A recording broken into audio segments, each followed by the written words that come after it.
Before we begin, take a second, just 1 second, and hit that subscribe button. Every story on this channel is real, emotional, and cinematic. These aren't just videos you watch and forget. They're the kind that sit with you. The kind that linger. So stay with me until the very end. Because this story doesn't unfold the way you expect.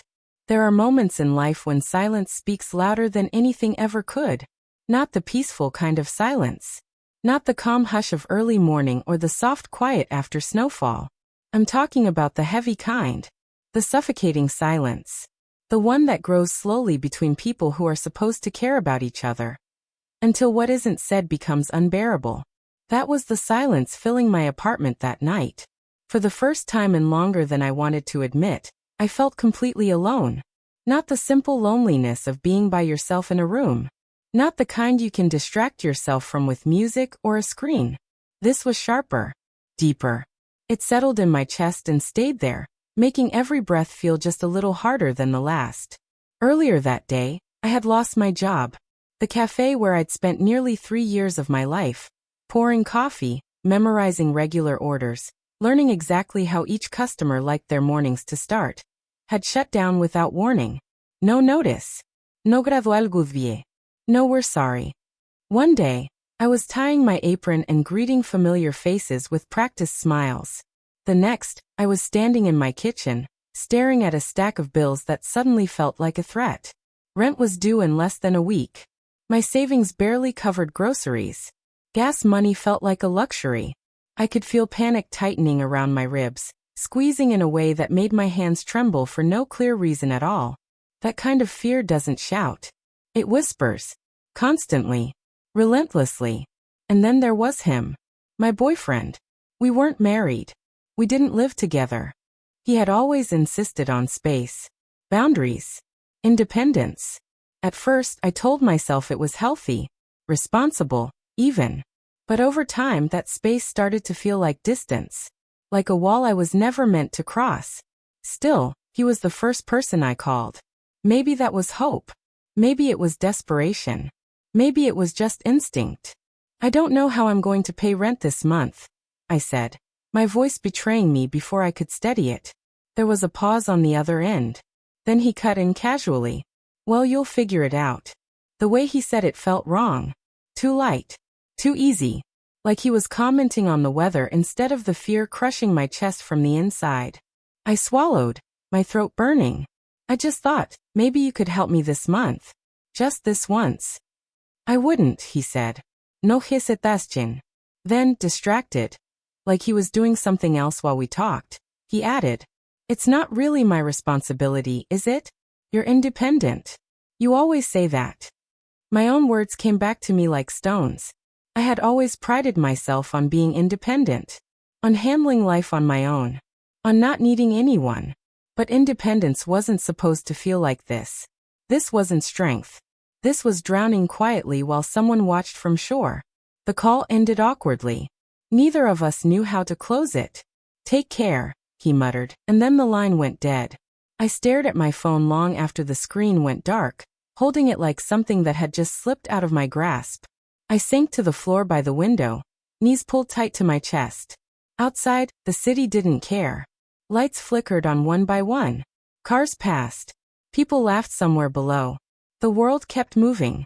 And I felt frozen, small, invisible, irrelevant. It was late when I heard the knock. Not aggressive. Not rushed. Slow. Steady. I wiped my face with the sleeve of my sweater and forced myself upright. My heart pounding for reasons I couldn't fully explain. When I opened the door, he was standing there. My landlord. He was older. Composed in a way that came from years of knowing who you are and not needing to prove it. Tall. Broad-shouldered. Dark skin catching the hallway light. Eyes sharp, observant but not unkind. Sorry to bother you this late, he said calmly. Just following up about the rent. My stomach dropped. I must have looked awful. Hair unkempt, eyes swollen. Clothes hanging off me like I'd given up caring. Yes. I know the deadline's coming. I said, my voice tight. He didn't rush me. Didn't fill the silence. He let it exist. That's rough, he said finally. I'm sorry to hear that.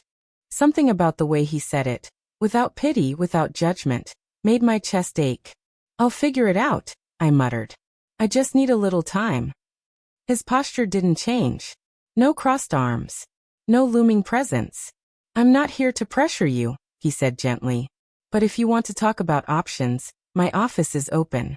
Come by tomorrow. Options. The word stayed with me long after he left.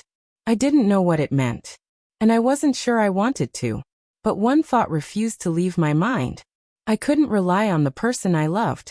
And maybe, just maybe, I wasn't as independent as I'd been pretending. I didn't sleep that night. I stared at the ceiling, counting the hum of the refrigerator, like it was marking time against my failure. Every time my eyes closed, I heard my boyfriend's voice again. You'll figure it out. Words that sounded supportive, but felt hollow. By morning, the ache inside me had hardened into something colder. I moved because I had to. Showered without feeling the water. Dressed without caring how I looked. Jeans. An old t-shirt. Hair tied back carelessly. The rent notice on my fridge glared at me like a quiet threat.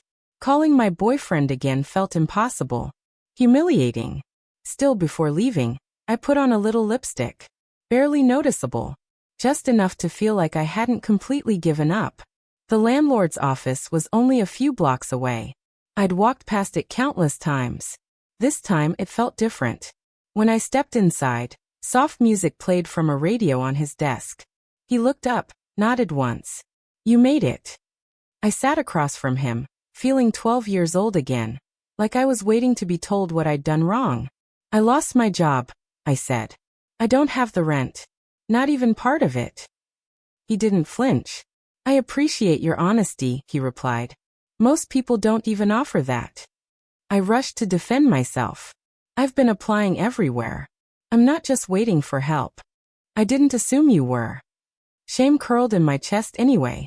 I don't expect a free pass, I whispered. I know that's not how life works. He leaned forward slightly. What if, he said calmly, we found a different way to handle it?